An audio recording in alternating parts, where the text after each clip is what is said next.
This week on the Push Pull Legs podcast, we're going to discuss a week in the life of me and Dan. Basically, we open our calendars and show you what we do on a day-to-day basis in our businesses. On 3, 2, 1. Welcome to What I Eat in a Day. Hey guys, welcome to the Push Pull Legs podcast with myself, Danny. Or Get Ready With Me. That's what Dan does. And Tom Hall, what's going on, bro? Yeah, I'm all right, mate. I've never done one of those videos in my life. I never will do. So So Dan gets ready for golf every other day, right? So he sends me those, his personal ones. So he goes, "Get ready with me," and then he sends it just direct message. That's just to rub it in. Whoops, that was a bit. Yeah, that's just to rub it in that you don't play golf, mate. Every day. As regularly as I do. So that's the reason I do that. So yeah. I know. I'm gonna start doing it. Get ready with me, triathlon wise, and it's just me getting into like tight shorts. I was about to say you in that sort of tight leotard thing you have to wear when you do. Yeah, I've got one. It's just fun. Signed up for my first one today. My Blenheim. If anybody's come to Blenheim, say hello next year. No one's coming. No one's going to come. Everyone's coming. Are you joking? All my fans are going to be there. I'd be surprised if anyone turns up. Well, I've got a few clients that are coming, so they have to be there because they're competing.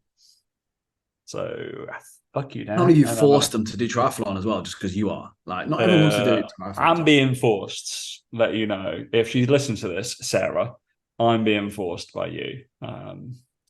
Basically, that's what's happening. I'm weak because I needed something. I needed a challenge, and yeah. I thought it was the easiest, no, probably the hardest thing I could do. So completely switch how I train and become a cardio monster. So we're all good, man. All good. Got my new plans, averaging 9 hours of fucking cardio a week. I don't average 9 hours of anything a week. I'm really honest. That's predominant. You don't even average 9 hours of sleep, do you? No, definitely not. Got my Whoop charging. That's bad boy. I'm on the prowl for my running watch. I did ask the audience. Everybody was very helpful by giving me about 17 different options of different fucking ones. So thank you very much on my Instagram.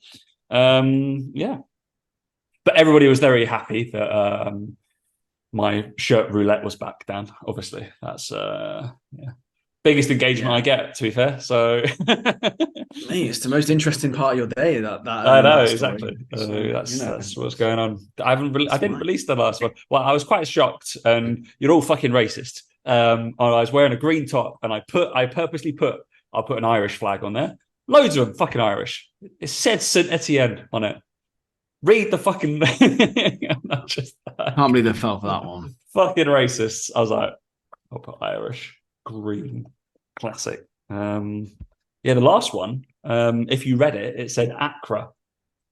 That requires a predetermined knowledge of geography to know where Accra is. Ghana, correct. So it was a Ghanaian top of some sort. Yeah. Fucking weird. Very strange. Very, very strange. The shittest top I have, that one, like in terms of quality of make. It feels like it's just been like I bought it from getourtopsareforyou.com, something like that, and it's just literally t-shirt print. Well, that is where you get your tops from, isn't it? So brilliant. If you've got a combine top, you lucky people, that's exactly where they're from. Tops for you, discount heavy. What is the actual thing you do? The actual place you get it from? randomsoccertop.com. No, it's called Mystery Kits. Mystery Kits, that's the one. Mystery Kits. Yeah. You can do a subscription. I'm not endorsed in any way, but I do. If you're watching on YouTube, you can see this shirt here, and then that way. In this room, there is literally a whole wall full. So I've actually put a whole wall full of shirts, which I can obviously take on, take off. But yeah, I quite like it. It's good fun. But it's for content. So as soon as I put it on content, that's a taxable deduction. So it's absolutely fine. Yeah. I've used it for marketing. Smart. Well, thank you. Tax deductible every day. I know. As soon as it goes on YouTube and Instagram, tax deductible. Thank you very much. Online marketing account. Yeah, real good. I should probably try. I would definitely try doing more of that stuff, but obviously don't need to anymore. But I needed to. Yeah. You can't deduct tax, Dan, from when you don't pay any. So that's the fact. True. Yeah. Tell me about it. I do still pay some, actually, to be fair. So that's not strictly true. Yeah, I mean, you are married and have a child, so I I've seen that. Yeah. Also renting out our house back home, so that's also, of course, that's the problem. That's do you still contribute to all the things that you're enjoying and you're getting benefits from? Don't worry. Enjoying what? Yeah, the UK, mate, it's a great place to be. The UK is an amazing place to be. I love paying all that tax. Love it. I saw a video the other day, actually, from someone who was talking about the UK and the position that the UK is in, all this sort of stuff. And I couldn't believe some of the stats they were coming out with and like the state of the country. But apparently 30% of the UK population pay into the system, and 70% of people take out of the system as a net kind of flow. Yeah. And he was saying, like, the numbers only go in one direction. He said that the UK, the last year of the records, or if it was last 12 months or last year, I can't remember exactly the records were, but it lost something. It was in the top 3 for the amount of millionaires lost to emigration. Oh, wow. He was saying, like, the numbers are skewing like towards 25% to 75%, all this sort of stuff. And he's basically saying how all government in the UK, they're obviously just all working for the votes of people. And he's like, the reality is that 70% of people taken out of the system, they're the ones they're going after because there's more of them to get in power and all this sort of stuff. It was like, it's a really treacherous position to kind of be in, which is quite interesting, actually. I know it's a bit off topic, but kind of on topic. But yeah, it was, it's not. And then there was another one I saw, probably because the algorithm put me on my Explore page. And it was one of these ones, like, I can't remember what the radio show is. Is it LBC? Let Britain Chat? Let Britain Talk? I don't know. There's one like that. And there was someone called in, and basically it was like they emigrated to Germany, and they were basically like, until you leave the UK, you don't realise just what dire straits it's in. He was just like, it's unbelievable. Just bring the tone down to everyone in the UK. By the way. It was just, it's just some of these stats, when they add up when you start looking at it. I'm like, that stat about the system like whether you give in or take out, it's scary. It's scary for the country. But anyway, it was warm though, wasn't it, last week? So that's good, apparently. So, but it wasn't. It wasn't nice. It wasn't a nice warm. It was too warm. I can't please you lot. Can't fucking please you lot. Come play out here. I was happy that you were playing at like 40 degrees. You're mad. Yeah, it was too warm. So it rained today. I was quite happy. I know a lot of people that are happy when it rains, and I'm like, fucking, I can't win. Saying that, the best weather in the UK, though, let's get it straight. The best weather in the UK is when it's clear, sunny, but in the morning it's about 4 degrees, and then as the day goes on, it goes up to about 16, 17. Yeah, but it's sunny. Definitely. You need a jumper on. You can wear shorts, but you have a jumper on. Best weather in the UK, that is. Best weather. I think nice and a crisp morning is great. Like joined with your first sip of coffee on that morning. So good. Because for me in the UK, I didn't mind the cold. It was the sun. I love now. I couldn't imagine not having the sun on me. But I don't like the fact it's fucking 40 degrees here. If it was 20 degrees sun on you, it's like, you can't beat that. And in the UK, I think that crisp morning, clear evening, but you've had the sun all day with not really any clouds is spot on. Only because that doesn't set off my hay fever in the UK as well. It's too hot. You just get sand in your nose, don't you now, mate? So just constant sand. Mate, I'll take it. Every fucking orifice Dan has it. He just rinses it out like on a daily basis. Yeah. Any holes you go for sand. Correct. Yeah. Sand goes everywhere. It's great. What's been happening, Daniel? Anything much? Not a lot, mate. To be honest, played a bit of golf, as you can imagine. But that's about it. There's really nothing crazy been going on. Just getting my head down working. Just preparing for when you come out, Tom, in 7 weeks, whatever it is. Something stupid. 8 weeks. It's a long way away. But just preparing my golf game for that. Biggest tournament of the year for me. Biggest tournament the Dubai Seas every year, mate. Or every 100%. Twice a year. Yeah, 100%. oh, You know it. the biannual. Biannual means 2 times. Yeah, I think it's biannual. Yeah, biannual. Yeah. Yeah, because it's not the same as bi-weekly. When somebody goes bi-weekly, that means that's twice a week. Bi-weekly is twice a week. Fortnightly is every other week.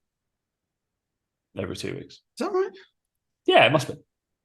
Well, if we just said bi-weekly, bi-yearly, biannually. No, it says here bi-weekly is every 2 weeks. Bi-weekly meaning done, produced, or occurring every 2 weeks or twice a week.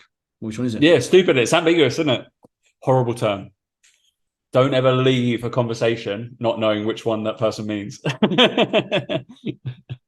Fortnightly, but fortnight is not like normal in is not an Americanism. So I think they say bi-weekly and never know what happens. No.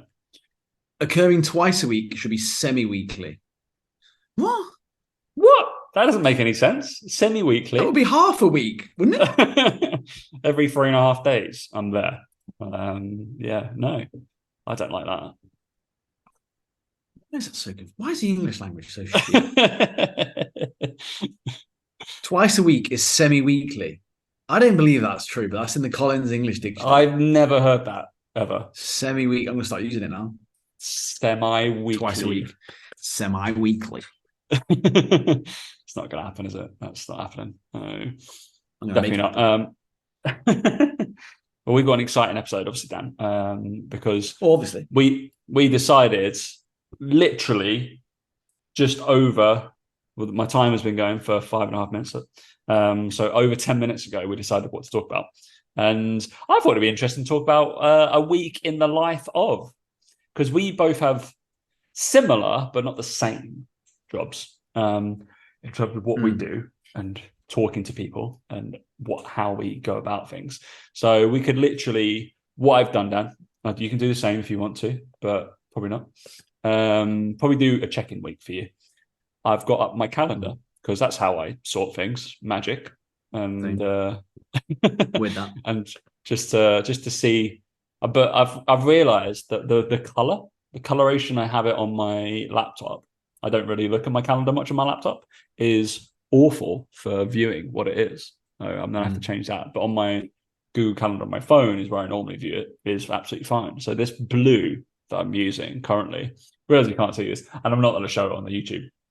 But yeah, just in case, always pick a. So the font should be white here, not black, because you can't see it very well. That's an annoying thing that people do on Instagram posts where you can't read the font properly.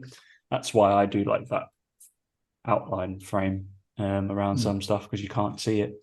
That annoys me. Don't want to work to read your shit. No. Anyway, but one thing I did have to vaguely, I don't think we discussed this, Dan, is I don't know whether it's in Dubai yet, but if it isn't, I'll bring some, was the large Biscoff chocolate bars, like a big Cadbury Dairy Milk, but Biscoff. Yeah. Fucking incredible. Oh, I've had it before in the UK there, before I moved over. It's been really? Yeah. Why did it say new on it? I've never had it. I've had it. Definitely had it. Definitely different then. It must be different because I've definitely had a Biscoff chocolate bar before. Made by a Biscoff. Whole big one. Chocolate bar, big. Yeah. Like big as my head. Yeah. Definitely had it. And it's incredible. Indeed. There's a chocolate one. Obviously, there's both chocolate. White chocolate and milk chocolate one. Yeah, white chocolate and milk chocolate, yeah. Where have I been living? Fucking hell. So good. Unless they've redone it and it's brand new again. I don't know. I don't know. But it's like chocolate, and then there's it's like a inside of biscuit. It's not like scattered around in the chocolate. It's like no. Maybe that's the new bit, but it was definitely maybe it was the smooth middle. I don't remember having a biscuit through it. Maybe that's the difference. Maybe that's why it's new. I just remember it being a bar just with literally Biscoff with chocolate in it, but not the biscuit, more just the spread.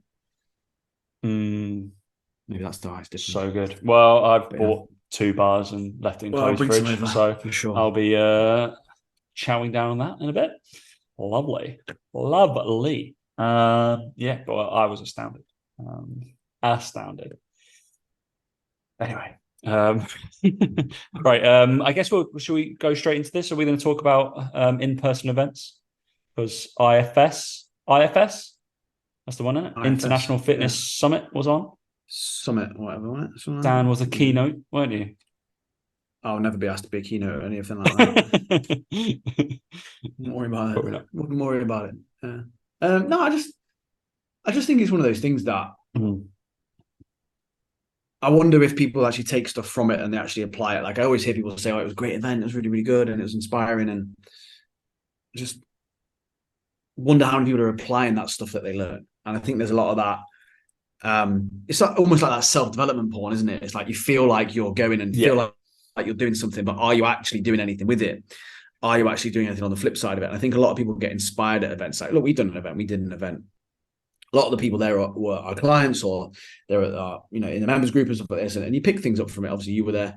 You pick things up, but it's more a case of like, I think people are very quick to be inspired at things like that, but I don't think they're very good at remembering that message weeks after. If you were to ask them 3 weeks later, what did you pick up from that thing? Well, I can't remember. But yeah, at the time, you're ranting and raving about it like it was amazing. And I think that there's a lot of events like that. And I just feel like IFS is one of those things where it can be great for you to get some inspiration and motivation. But as you tell all your clients, motivation ain't going to always be there and you can't rely on it and all this sort of stuff. And I just think it's one of those things that's really important to remember, that when you leave those events, that you come away and go, right, well, what am I actually doing though? Rather than just going, well, I'm being inspired. Great, been inspired, brilliant. I get inspired by loads of things, but it doesn't mean I take action on them, going forward. And I feel like that people the type of people who go to those events get addicted to that feeling. And I can think of a few people off the top of my head who I've worked with one-on-one, who I feel like have this need for that inspiration. I can think of one in particular who's finished working with me now. He worked for about 3 months or so. And I could tell that he was almost getting bored with what I was saying, because it was like, be consistent, keep up with the message. He wasn't being inspired on a bi-weekly basis, fortnightly basis. On his check-ins, he wasn't getting inspired by this amazing speech and all this sort of stuff. And he was the kind of person who would then post on his Instagram that he'd been at this amazing event and he was like lit up with inspiration. And then 4 weeks later, still nothing happened. And it's one of those things where I think that you have to be careful that you're not someone who's just getting addicted to that feeling of being inspired and going to these events. And like I said, it's almost like the self-development porn rush of that. And it's like, no, it's not actually doing anything for you. You actually need to do shit. And I just noticed that a lot of people who are very successful in online coaching, online business, don't go to those events. That's what I've noticed. And that's not having to go at anyone who has been. It might be the catalyst you need to be inspired and go. But what I know is that anyone who is anyone and doing good things doesn't bother going. They get asked to speak at them potentially, but they wouldn't go to it if they weren't asked to speak. And I sometimes think that's a bit of a telltale sign, is where are those people hanging out? Well, they're doing the work they need to be doing behind a computer screen in their office, not around other people getting distracted by these fucking grand ideas and needing to be inspired, for example, right? I just think it was just an observation that I think a lot of people sometimes feel like they need that inspiration, and I just don't think they do at all. I think it's more about, again, boring work. Could you imagine if in our check-ins we had to try and inspire on a weekly or fortnightly basis, how tired we would be, like trying to be like, trying to psych somebody up. Because at the end of the day, we can probably say something to trigger that, but that's certainly not our like gun-ho personality. And if it is, you've only got 7 clients, because that's the only amount of like energy you could probably fucking muster up. You're gonna have like a low check-in. You try and muster up that fucking energy for like 5 to 10 minutes, yeah, sure. But you're like, all right, guaranteed you can't keep that same emotive language all the way through. And it's like that.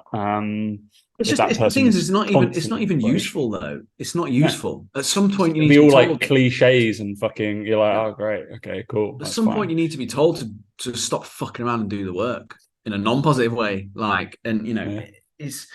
Yeah, I just think it's just interesting. And like I said, I'm sure these events are great, but it does. I do sometimes feel like they attract the same type of person. Yeah. I mean, so we've definitely been to Body Power. I've definitely been to I can't remember what the ones are now. But yeah, I wasn't there. I didn't want to go to Brighton. Been to Brighton this year. Tick that. So I can't imagine I would take, because in theory, like I should be there market, right? And I've just got no. I didn't even realize it was on. It was only because like I have a couple of clients who are speaking there, and I was like, all right, they're cool, crack on. I was like, I didn't know that was on. Cool, have fun, I guess. Yeah. But yeah, I certainly wouldn't go and like that. I can't think. I took some notes at your event, but that was because it was like applicable to what I was about to do, probably for the back end of this year. And then I can't think of like the last time.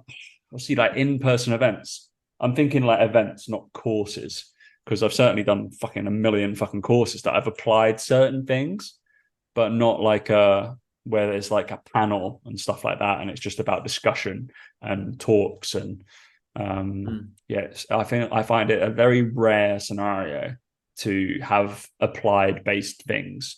Normally that's been behind some sort of go see them later, go catch up with that person's content.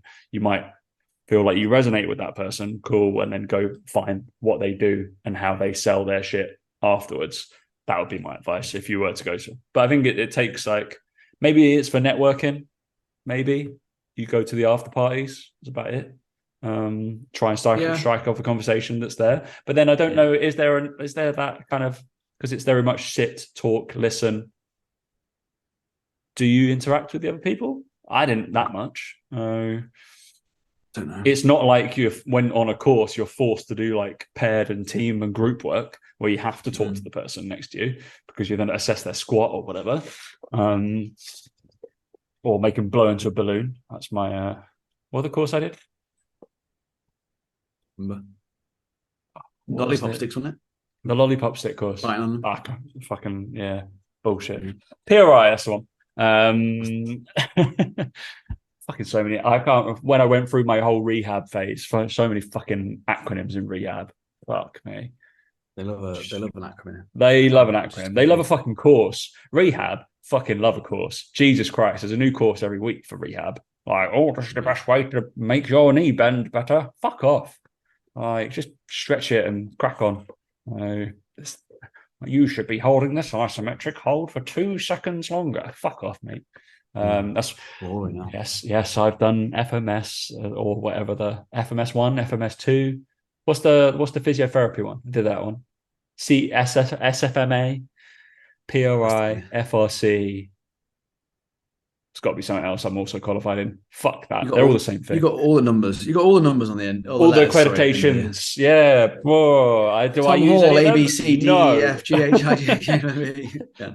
Oh, that pisses me off when I've stumbled across a few of those on Instagram bios and stuff like that. They've left there on my side.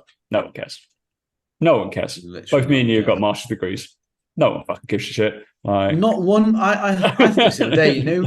I saw the whole like post GCSE A-level thing comes out, like, and people say, "Oh, don't worry about them," and all that sort of stuff. That's the one thing I wish, if I could have a really boring glimpse into the future at any one point into my life, it would have been at that exam period and at the end of my uni for someone to turn around and show me how many times I've been asked to show my university certificate to anyone. Not a single fucking person has asked to ever see my master's degree certificate ever. And like, it is the most overrated. Did you see Gary Neville come out with a thing about the GCSEs and A-levels?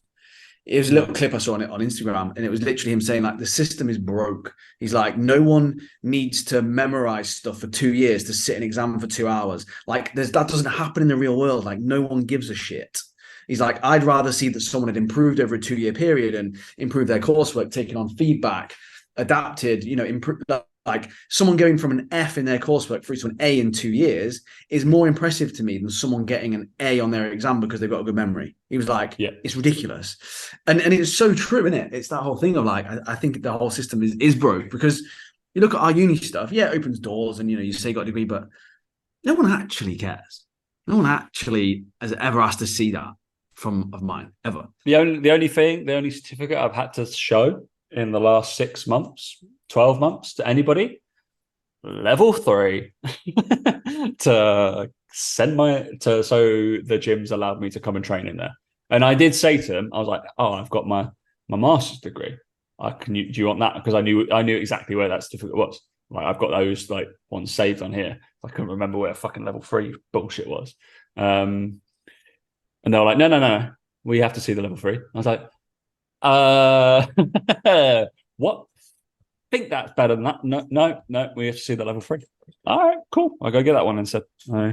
Luckily, Dan, because there was a period that were you in the same boat as me? We never did it. Never did it. Yeah. So because I had to, but I just sat the exam because obviously there was a weird thing because I was teaching it. Apparently, I had to have it. Shock. So I had to sit there for like 20, 30 minutes and do the exam. Slightly annoying, wasn't it? Unlearn something. I was like, fuck's sake. So it's very funny that like my master's degree says like 2012, but my level 3 personal trainer is like 2021. Like, what's this? Why wouldn't it be? Yeah, why wouldn't it be? So it's fine. All right, we're gonna dive into some stuff, I guess. We're gonna do a week in the life of. We're already 20 minutes in. We haven't talked about anything. But yeah, I bought one of these clocks as well, Dan. I thought it was a cool idea. But why does everyone keep having them? Like, why do I keep seeing them here? What's so special about these clocks? I don't know. I don't know why this one, but it's just in case the AI and Alexa, because essentially she's going to speak to me. Essentially, Alexa is a glorified cooking timer. That's all she does. Cooking timer and plays Spotify. That's about it. Tells me the weather every morning. I can look outside. Thanks, Alexa. It also says it on the front of my phone. But yeah, one of the most pointless things in the world, Alexa. Who uses her to her full capability? Anyway, yeah, we obviously bought this just in case the AI from Alexa decides to take over the world, so we can have a manual one. But no, I saw this again. This is productivity wanking, isn't it? Like, oh, if you put this in front of you, I'm going to do deep work. You know how many times I've used it, Dan? This is the first time. Good. Yeah. To time the podcast. To time the fucking podcast. Because normally I start it on my phone. Like a timer on my phone to make sure that we don't run over. We always do. But yeah, that's basically what I bought it for. If I'm really honest, I've used it to time the podcast. But apparently, we're meant to use a cooking timer for deep productivity work. Guess what happens? I just, like, for example, on a Saturday, deep work, didn't need a timer. I just worked for fucking 4 hours because I was into it. That's what happens. Yeah. I just didn't stop until I was like, it's another yesterday, way. Yesterday I sent 200 messages to people on fucking Instagram. Guess what? Yeah. Didn't put a timer on. I just did it until it was complete. It's this whole thing of like this. It's like I said to you, it's this whole. It's like the self-development shit all over again. It's just that whole like, oh, if I get a timer, I'll be better. No, you won't. You won't. No, you won't. You might be for a week. No. You might be for a week. If you can't do that and you don't care about your work enough, you won't be able to do it. It's that straightforward. It's like Parkinson's law as well. It's that Parkinson's law thing. Like, if you sit there with a timer for 30 minutes, but you know you've got the whole day, it won't make a fucking difference. Yeah, exactly. Like, you need to. That's why I. We'll talk about this, I suppose, in a minute in the weekly breakdown. Yeah. It's why I bunch work together. Like, if I have calls, I bunch them together. So like, I can't overrun on my call. Or if I have a call and I have an hour gap and I have to do 4 check-ins, I have an hour to do those 4 check-ins and I have to do them in that hour, right? Rather than go, well, I've got 4 check-ins to do the rest of the day. I'll just take my time with it, like I always do. Because that's inevitably what happens with people. They leave things at the last minute. And you have to be really, really strict on yourself. It's not something that you have inbuilt really, really easily. But I just feel like those things only work if you actually have something to stop for. Well, you don't need a timer then, do you? Because you stop. I just think it works for a week. It works for a week, or it works for. And I see people post it on Instagram. Do you know that this is the thing that winds me up? I'm going to go off on here. Winds me up on Instagram. No, is when people take a picture. So people take a picture of them going about to do loads of hard work. Tell you what, don't take a picture. Just do the hard work. Like, it's that whole, like, you have to tell people what you're doing. And like, my whole thing with it is like, if you actually were working that hard and you were that into it, you wouldn't post Instagram stories. But you've thought, we should never show you this clock, mate. Fuck yeah, fuck it. No, but it winds me up. But it does wind me up because people who are genuinely busy, do you know what they do? They don't post on Instagram stories about it. They just go back on.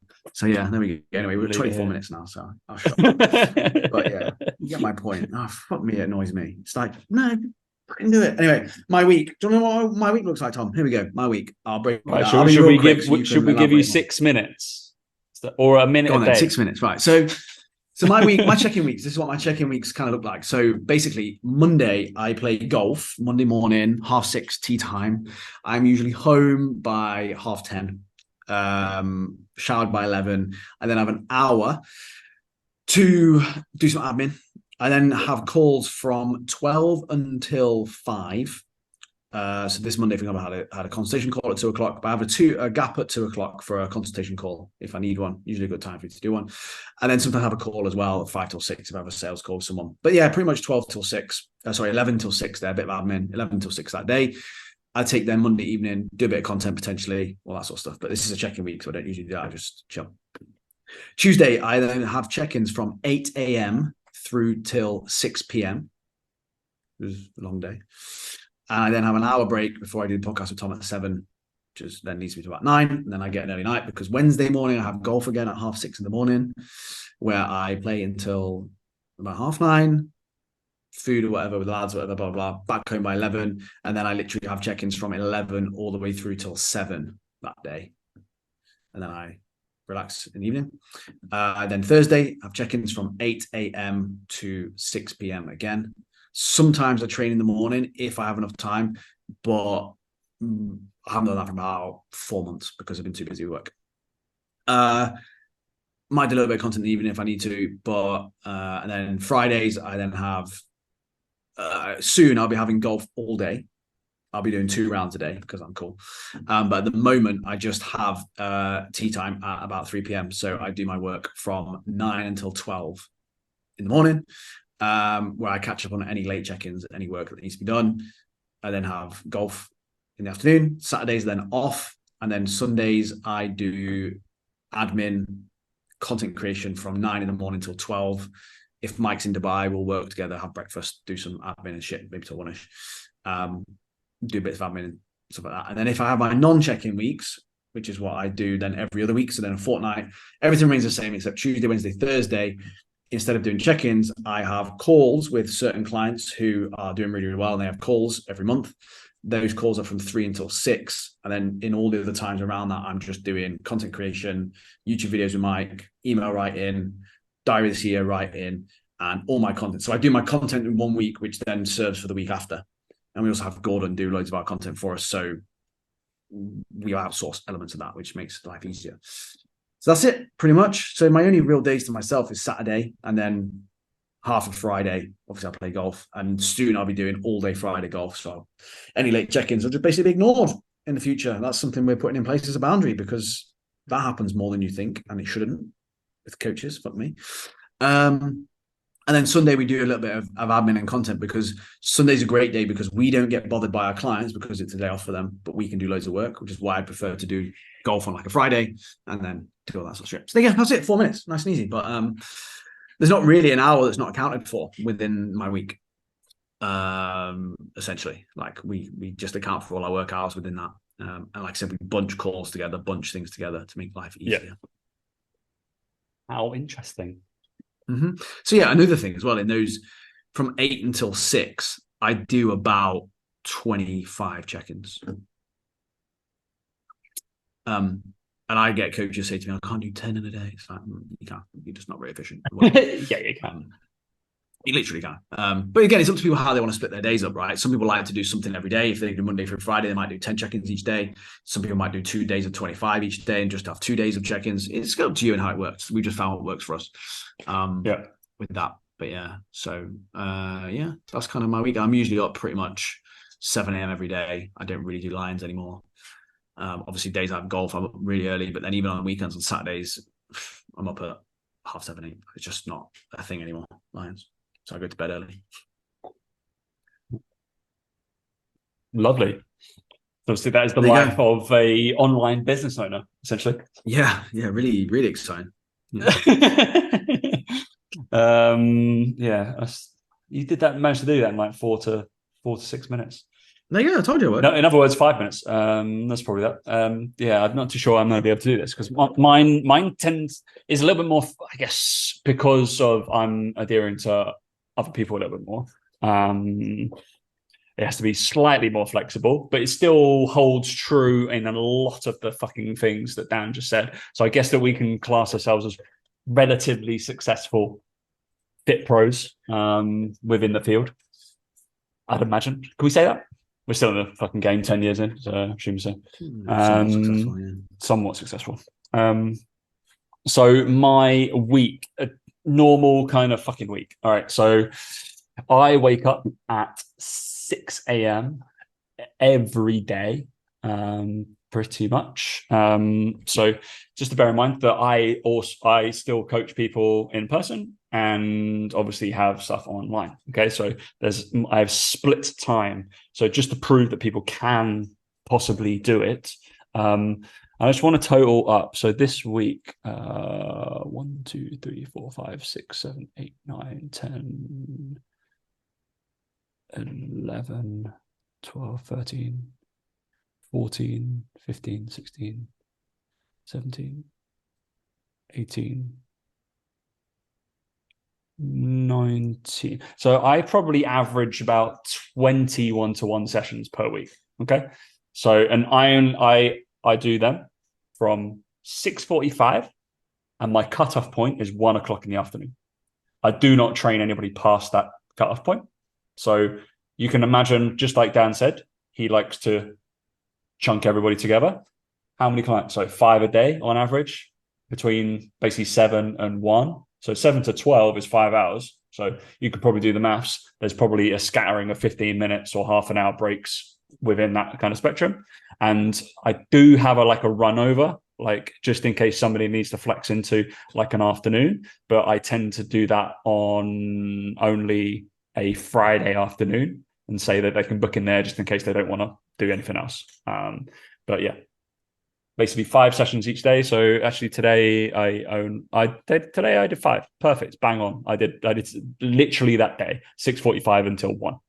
No, I did 6:45. Yeah, 6:45 until 1. Bang on. At the moment, obviously my triathlon training is taking precedent. So I have to write in where I'm It's taking what? President or yeah. You said president. What was I meant to say? Is that not that? What is that? Precedent. President. Is that that's like one of those slips, right?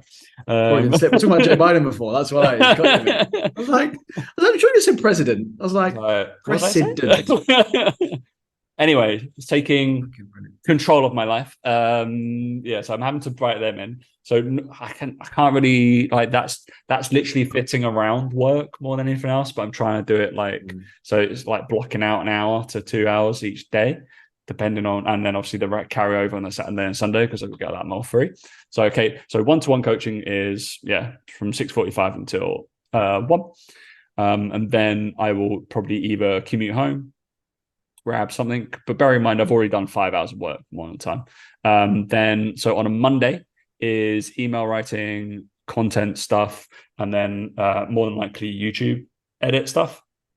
Tendency to be Tuesday I tend to literally do a lot of Instagram kind of replies and crap like that, so I tend to do that throughout the week. So actually fuck off Alexa.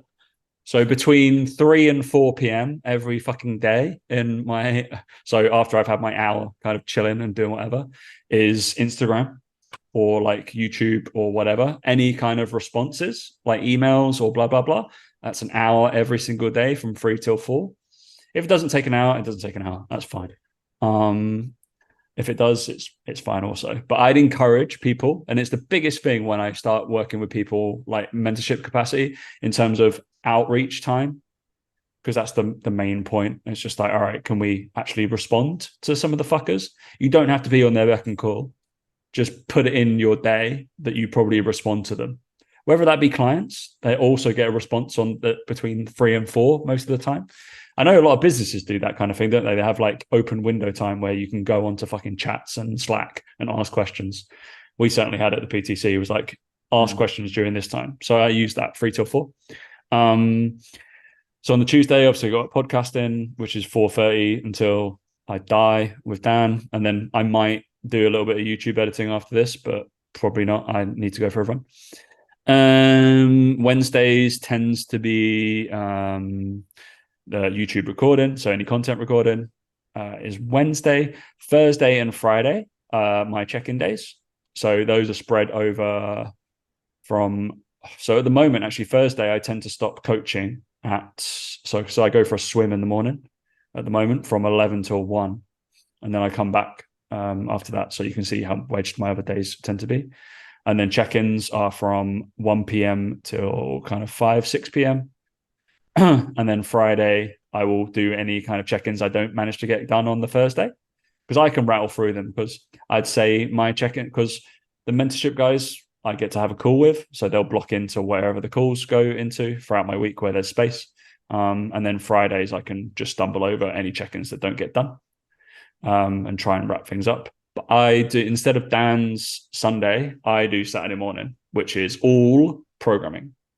So just on the basis of most of my guys are maybe, I'm gonna put it out there, I probably have to be a little bit more flexible than Dan does with his programming. So there might be changes, like week to week changes that I make for people. So programming, all of that shit gets done from 9 or 8 to 9, depending on when I fucking get up, between 8 and 9 until midday on a Saturday. So I do that now. So it feels like you get ahead of the week, basically, and I can make any changes that people are fucked up on throughout that week. And yeah, late check-ins, that is something that I do. I feel like that was common sense. If you haven't got your check-in and all your check-ins need to be done by Wednesday night, I ain't looking at it.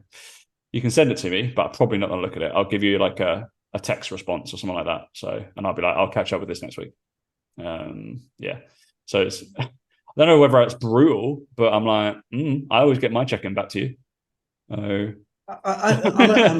Just on that, I'm at a real. Me and Mike get back and forth on this all the time. There's part of me which thinks, now I work with coaches, if you don't get your check-in on time, like, you ain't getting one. Like, because you're a coach, you know how annoying it is. You know what it says about your desire. You know what it says about all this sort of stuff. But also, we do fortnightly check-ins, so it's kind of like, well, actually, you're not going to hear from us then for 2 weeks. So it's kind of like, it would have been 4 weeks till you've had some sort of feedback. So I'm always caught in two minds with it, and I think I'm definitely erring more towards if you don't get checking in, you ain't getting anything done. Because, for example, that Friday for me, that Friday morning it's technically my free time, really. Like, I treat my Fridays and Saturdays as my weekends. Sundays I actually do more work and chill out a little bit more there. But if I earmark that time and go, I want to enjoy my Friday, and I get 1 week 8 people checking late, well, not only have I allotted that time free on those days during the week, you're now eking into my free time. Well, is that fair? Knowing that you could have got your check-in in, you can get your check-in in 3 days early for all I care. That's fine by me. And I always explain to the people, it's like the bin men when they come around. Get your bin out early, it gets taken. Go out late, it ain't getting taken until 2 weeks' time. It's just the way it is. You know that. And I feel that I get really frustrated with it, because I think if I was working with more people from a fat loss training point of view, the check-ins are a little bit, dare I say, a little bit easier. I think they're a little bit less involved, a little bit more of a case of sometimes like sticking with the program, and I don't mind it too much, because everyday people have got busy lives. I get that, because it's something that they enjoy, something they're trying to work on. But I kind of feel like with a coach, it's your business. Like, this is your livelihood, and you can't even record a 15-minute video and get it to me within the day that you should be getting it done, sent to me. To me, it's like, I can't get past that fact of, like, the clients that do very, very well for us and the ones that don't miss check-ins. They just don't. It's that straightforward. Like, people know that when it comes to training and fat loss. I've had many a fat loss client, occasionally give in the odd check-in late and they get great results. The best coaches get the best results to get their check-in in every single week on time. And I don't even have to prompt them. Some coaches go, I just forgot. That's fine. The coaches doing 15, 20K bumps, they don't forget. They don't forget. Yeah. Like, and it's kind of one of those where it's like, well, okay, I know now where your priorities are at, because if I had a check-in to do for someone, I set a reminder on my phone. My calendar is littered with reminders, events. This podcast reminder has been in my phone for fucking however many years. 7 p.m. podcast every fucking week. Every fucking week. We don't miss it. No. I don't miss it. I just find it. I just can't get my head around it. So part of me wants to just do it as a bit of a. Maybe they'll then realize that they don't get check-in, and then they'll be more on time with them. Maybe because they know that I'm going to reply to it on Friday. They go, oh, it doesn't matter. I reply to it Friday. It's not a problem. Well, maybe that's the problem. Maybe I need to take that away. So that's something we're umming and ahhing about, because I genuinely think that it's disrespectful to a point, in my opinion, to kind of do that.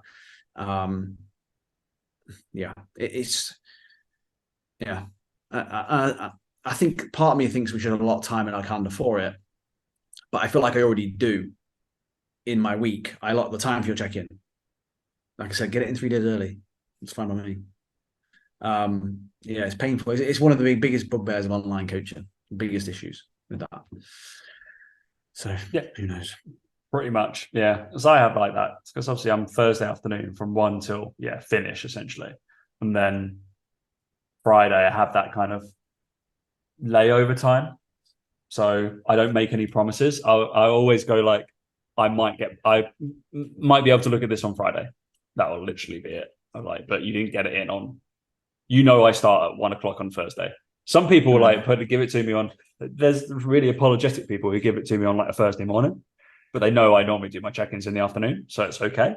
And then might carry over onto the Friday.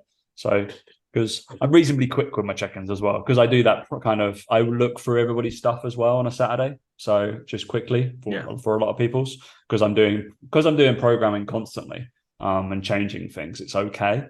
I don't have that just like, there's your 15 minutes or 20 minutes that I'm going to look at your work. I'm probably going to look at your work twice, more than likely. So I have that kind of layover onto the Thursday, Friday, Saturdays when I do mainly online client work. So but it's interesting. It's interesting. All those days, I'd say a lot of people won't want to work those hours. They're probably like, fuck, all right, well, that's a relative. But I'd imagine if we both looked at each of our calendars, it'll be similar in the respect that they're all chunked together, and then big blocks where we're doing certain things, like big blocks for like business work and content work and whatever, and then lots of little meetings. Is what mine looks like, essentially. And we always bunch our meetings together. Me and Mike always have done. It just makes sense, right, from that point of view. But it's even those weeks where, like I said, on those Tuesdays, Wednesdays, where I don't have check-ins. So let's say I do calls from 3 till 6, 3 till half 6 sometimes. They're the days, they're the weeks I go to the gym more, for example. So I go to gym Tuesday morning, Thursday morning. So I might get back at about 10:30ish. But then I'm like, well, 10 usually. I'm a bit earlier. 10, 10:30, finish till 3. I'm doing admin. Like I'm doing emails. I'm doing all the content needs to be written up, all those things, sales pages, automations, whatever it needs to be done. People don't understand how much work you do. There's no way they understand that. They couldn't comprehend it. And the people that always say they don't have time, I'm like, bullshit, like absolute bullshit. It's people waste so much time. Because I still have a day and a half off a week. And I play golf. You could argue that's off as well, which I agree it is off. But I make up for it by working till 6, 7 at night, and I do 8 till 6 days and all that sort of stuff, right? But my actual off time is really, because away from golf as well, is a day and a half. I could work harder. I could work that day and a half. I know I could work harder. And I regularly say that. So when I see people who've got like a quarter of the amount of clients I've got, I'm like, you're not really working that hard then, are you? Like, but this isn't calling them out from that point of view, but it's also more a point of, we've been doing this now for like 8-9 years. And it's more a case of like, we're doing more hours now at 8-9 years, which you'd think you'd be able to do less hours, which you arguably we could do less hours if we wanted to, and all that stuff, but we're driven. And it's those people who come in after a year and be like, oh, I just want to be able to have my afternoons off. And I'm like, fuck me. Like, remember at Third Space, we were doing like every hour God sends, got up to the biggest hours we could get up to. And then we started saying to our clients, right, I'm not doing afternoons anymore, only doing mornings. I remember my calendar was 6 a.m., 6:30 was the earliest we could start, 6:30 a.m. start until 2 p.m. Pretty much solid with clients. Hour gap here and there, half an hour gap maybe. Train, go home. That was literally our day. And I'd rather do the 8 hours between that than carry over into the evening. A lot of trainers would just do anything and do everything. It's the arrogance of coaches to assume that after 6 months they're going to have their kind of, I don't want to do evenings. You've just qualified. What the fuck do you mean? No, spend every Midget. hour God sends in there. We were there Saturday mornings. I remember being there Saturday mornings. You were there all day Sundays. You were there. I remember Sunday, I it. built my business. Yeah. Yeah, Sundays you built your business on a Sunday, literally, and like your Sunday was probably half your week's sessions. I remember I it. You did, did yeah. like I 8 think I did sessions. like 6 to 8 sessions every week on a fucking Sunday, just so I could like back off on one of the other days during the week. But I was just like, fuck it. And people were complaining that they weren't getting busy. And I'm like, Yeah, I can come on a Sunday. well, I'm the only coach here. we were. So So I remember people complaining that they weren't busy, and me and you started at the same time, the same month, and we were like wanted to break the first month record because we were like we wanted to be that guy. Guess what we did for the first month? What did we do? Did we only come in for the hours we had clients in, or did we spend pretty much every waking hour there? We spent pretty much every waking hour there, right? Did we or did we not get the best first months anyone's had at the time had within business that they knew of? Yes, at yes, the we did. time, yeah. Now Yeah, it's at the like time. they get like fucking free sessions galore now. Yeah. So we Insane. did what? I think we did between 60 and 70 sessions in our first month Yeah. each. I knew I never wanted to do more than 100. I knew I was capped at about 80, 90, whatever it was. And it wouldn't be able to do that anymore, would I? I knew that was my kind of Get limit. fired for that, then. Get Yeah, you fired get for fired for that now. that. But it's just the old arrogance as well of like of people wanting to like I hear about coaches wanting to make their check-ins quicker and they've got 20. I'm like, what do you want to make your check-ins quicker for? There's nothing. Like, yeah, it just baffles me when I know other people have got 80, 90 check-ins. How many have I got? 80, 86. I got 8, yeah. So and about I say what 12 of those. It's about 70 because some of those are on calls. 70 check-ins. So it's about 25, 25, 20. My Wednesday days 20, other 2 days, Tuesday, Thursday, 25. I'm like, and they're longer check-ins than fat loss and nutrition because it's more in depth. Yeah. So I just find it odd. I just find it very, very odd when it comes to that. And people have different priorities and all this sort of stuff, and I get that. But I do want to see some people's weekly calendars and go, right, where you're at and what you're doing. Because people want the balance before they're prepared to put the work in. But I think hopefully that kind of lays out, like, if anybody finds that useful, obviously, I just thought it's always interesting to I think people enjoy looking at other people's shit, basically. Nosy in the fact of like, oh, what they're doing. Oh, cool. And they might look at one of our calendars and like, fuck, that's a mess. You're like, yeah, it's a nice mess. But it tends to do stuff. So it just shows you how we divide our time. Obviously, you're devoted to completely online, but there's still the same thing applies. Like, I still have an online business and I don't commit as much time to it as I do in person, but I earn probably 5 times the amount I do in person than I do online. So it's kind of like, all right, the time is spent like around there. So, and obviously I'm building certain things online, but it's also that takes some like admin costs. So it's just, yeah. It's where the money is most as well. But obviously it's more scalable, Tom, if you do that. Just like, okay, well, yeah. People need to stop paying me for doing one-to-one and fuck off then. So I'll spend even more time there. But yeah, I tend to work to people. I start work at fucking 6:45, and yeah, it is 6 o'clock now. So yeah, we're on a 12-hour day. All good. All fun. Yeah, I mean, So, I did my first check-in. In fact, let me actually double check. Let me literally get the exact timestamp from the email that I sent. Bear in mind, I would have started it. The first update I sent today was at 8:17 a.m. So 8 a.m. And it is currently now in Dubai 2 minutes past 9 in the evening. Yeah.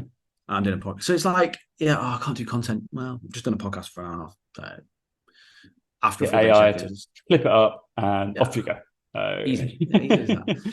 But yeah, so today I did what? 1, 2, 3, 4, 5, 6, 7, 8, 9, 10, 11, 12, 13, 14, 15, 16, 17, 18, 19, 20, 21, 22 check-ins. So yeah, 2 were late, so it's 24. Yeah, that's bang on. 1 didn't need one because he just died. So yeah, it's that's what's required, like to build, to be at that level and to be at that point. Don't get me wrong, like when I first started, I couldn't have done that many. because of No. efficiency, wouldn't be as good and all that sort of stuff. No chance. And like I tell you, like in terms of struggles, in terms of the week, the stuff that I find hard to kind of nail down and I feel like disruptive, check-ins are fine. They're kind of like automatic, boom, boom. It's all very laid out, set in stone. One-to-one sessions are absolutely fine. Programming, I don't mind because based off the test results or whatever, what people have been doing and their goals, I know exactly what phase they're going into, what they should be. It's all the content shit, which why I invested in mentorship again. And all of that outreach stuff is the thing I struggle with.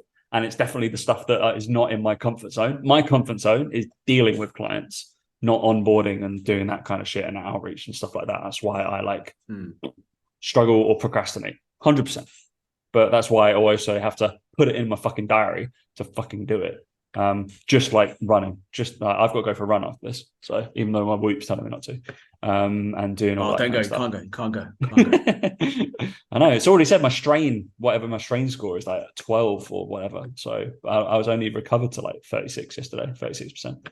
Hey, awful. That's what Whoop does not like, me waking up early and not sleeping very much. But anyway, yeah. So hopefully people have enjoyed that. We're going to give people two follows, right? We're at 50 minutes, Dan. We're well over 50 minutes. I started to like well over, yeah. But, oh my god, yeah. Like I can't stop watching this guy. He's like my guilty pleasure.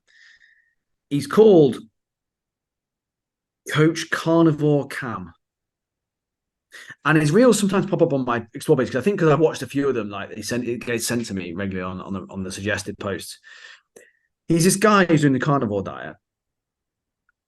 And he basically just eats mince, eggs, and cheese and chicken. And like he tries to do like these things where he's like, how to do a takeaway on a carnivore diet. And he basically like rings up Five Guys and orders 4 patties and eats them.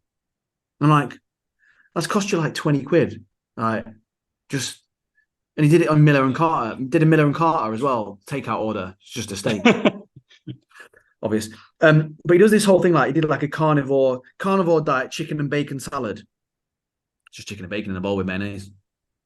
Like how to do Mexican food on a carnivore diet. And he just literally gets like load of mince, load of cheese in a bowl with these chicken crisps, like nachos. It's like, no, it's not nachos at all.